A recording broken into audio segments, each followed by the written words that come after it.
Penn's long-standing good relations with Native Americans was crumbling quickly. Penn and the Quakers made and honored treaties to share land with Native American tribes like the Lenape and the Conestoga. But by the middle of the 1700s, other European immigrants are settling further west, deep into Native territory. They expect to be given the land, but the natives refuse. Groups of angry men with guns visit Indian townships and threaten them. In the aftermath of the French and Indian War, we see Penn's promise of Philadelphia as a place of refuge shattered.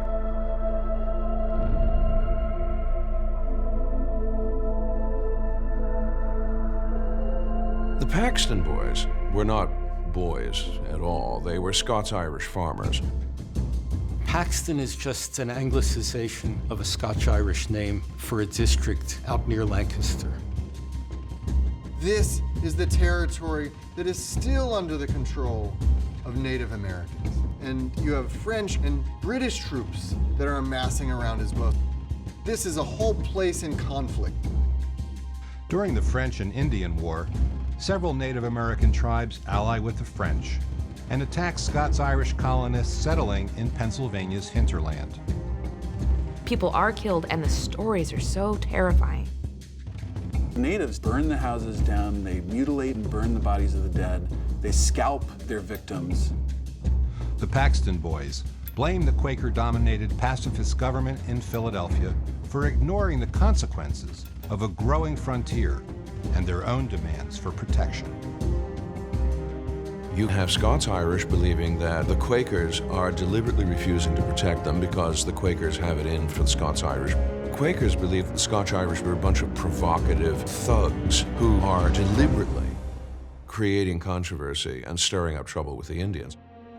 The Quaker government wants to resolve frontier conflicts with peaceful negotiation. The Paxton Boys want results. The Scots-Irish finally decided to take matters into their own hands and launch their own attacks on the Indians without the permission or support of the Pennsylvania Assembly. The Paxton Boys in 1763 savagely murdered a group of Christian Conestoga Indians living peacefully along the frontier. Was it simply self-protection? Or was it the Scots-Irish coveting the lands occupied by the tribes?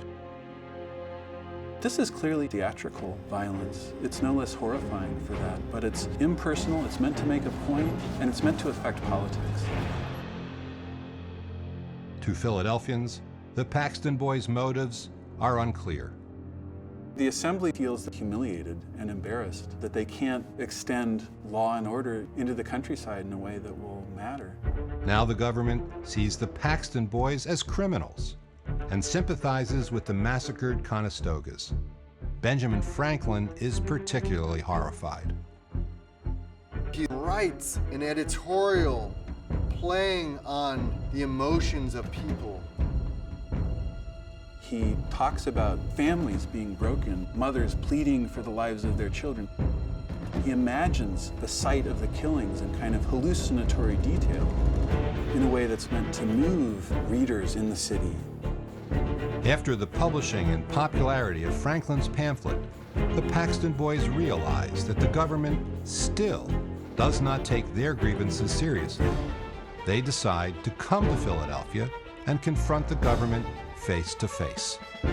The Paxton Boys stages their own march from Lancaster to Philadelphia. One of the impulses behind marching on Philadelphia is the desire to answer back and to represent themselves, to say what they're like, to say what their grievances are. But the city fears the Paxton Boys will bring their violence with them. These natives have left the countryside as a result of threatening visits from angry armed men. People in Philadelphia think that they're coming there in order to kill all of the natives who are sheltering in the northern part of the city. The government is bringing aid and military protection to the Indians. When the news came that the Paxton Boys were marching on Philadelphia, the city was in an uproar and literally overnight organized a militia. This militia is going to go to Germantown and it's going to confront the Paxton Boys. The once peaceful city must face change. As the city grows, so do its conflicts. But Benjamin Franklin insists upon negotiation over bloodshed. He meets the Paxton Boys at Germantown and, using reason and rhetoric, prevents a violent confrontation. When Benjamin Franklin met the Paxton Boys on the outskirts of Philadelphia, the threat of the Paxton Boys marching into Philadelphia and burning the city is averted. Franklin mediates between the Assembly and the Paxton Boys. What the Paxtons get is a promise that their demands will be put before the Assembly. 2 of the Paxton Boys are allowed to stay behind in Philadelphia and put together a pamphlet that will be printed and that will explain what they've been doing and why.